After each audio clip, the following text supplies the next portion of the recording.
Hello students, welcome back for our SST lecture. Today we will start our second lesson of history, that is history and the concept of time. We will going to cover the following points in this lesson. The first point is division of time and the timeline. Second point is measurement of time and methods of measuring time. Third point, historical periods. And the last point in this lesson is scientific method of measuring time and establishing age. Now we will start with the first point in this lesson, that is division of time and the timeline. There are different methods of re-owning time. Time is continuous, but for our convenience we divide it into periods. Means what? That there are different methods of measuring time in different areas, but we will divide that time as per our convenience, as per our requirement. The method that we use for re-owning time depends on our purpose for dividing it and the manner in which we do it. Means it depends on our needs, for what purpose we require the time, for what purpose or how we divide it as per our requirement. For example, at sunrise we say it is morning now, the day has begun. At sunset we say it is evening now, soon it will be night. At the end of day it becomes dark and it is night. This means that we divide the day into two parts, that is day and night. The whole day is made up of 24 hours. As per our convenience, we divide it as morning, afternoon, evening, night. So, as per our convenience, we divide the whole day into two parts, that is day and night. Our earth rotates around its axis at a certain speed. Similarly, it also revolves around the sun. The sun has its own light. We receive light from the sun. However, we see light only in daytime. Nights are dark. How does this happen? Let's see. When earth is rotating around its axis at a particular speed, it also revolves around the sun. The sun has its own light, but our earth it receives light from the sun. So however we see light only in daytime.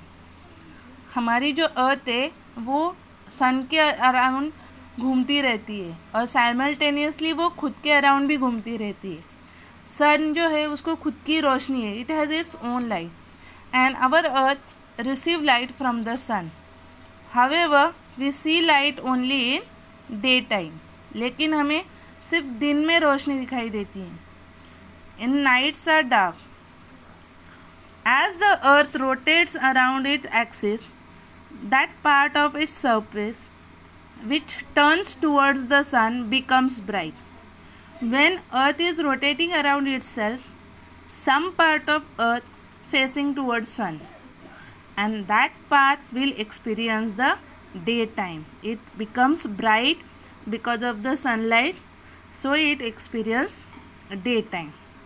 The part that moves away from the sun moves into darkness, and such a part will experience night time.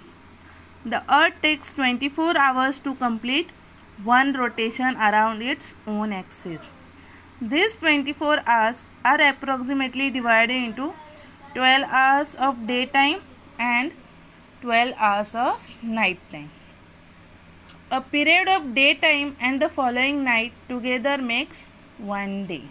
Means earth is taking full 24 hours to rotating around itself, and that period of 24 hours is divided as 12 hours of daytime and 12 hours of night time. Means approximately half part of the earth experience daytime together, while remaining half part will experience night time. 7 days from Monday to Sunday make 1 week. 2 weeks make a fortnight. 4 weeks make a month. Means हफ्ते के जो 7 दिन होते हैं वो एक हफ्ता बनाते हैं.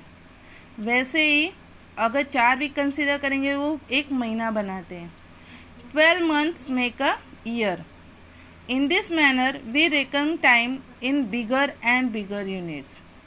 ऐसे कंसिडर करते हम टाइम को बड़े बड़े यूनिट्स में डिवाइड कर सकते हैं.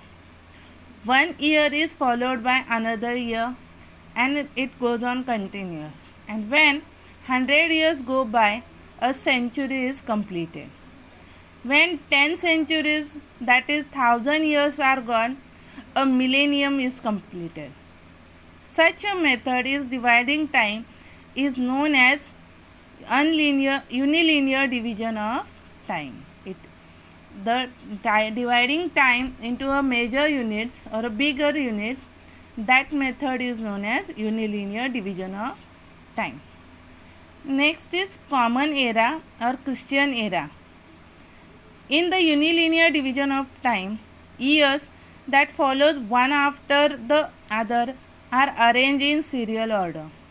In history books also, a chain of events that follow one after the other is presented in a linear and serial manner.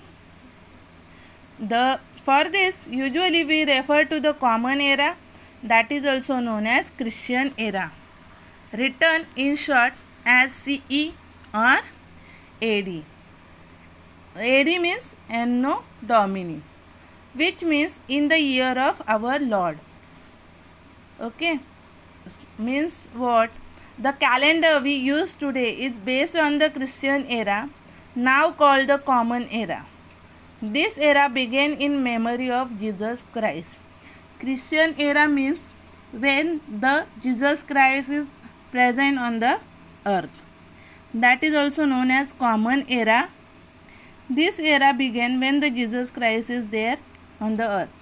The first year of this era is the year when it began. It is shown with the number 1.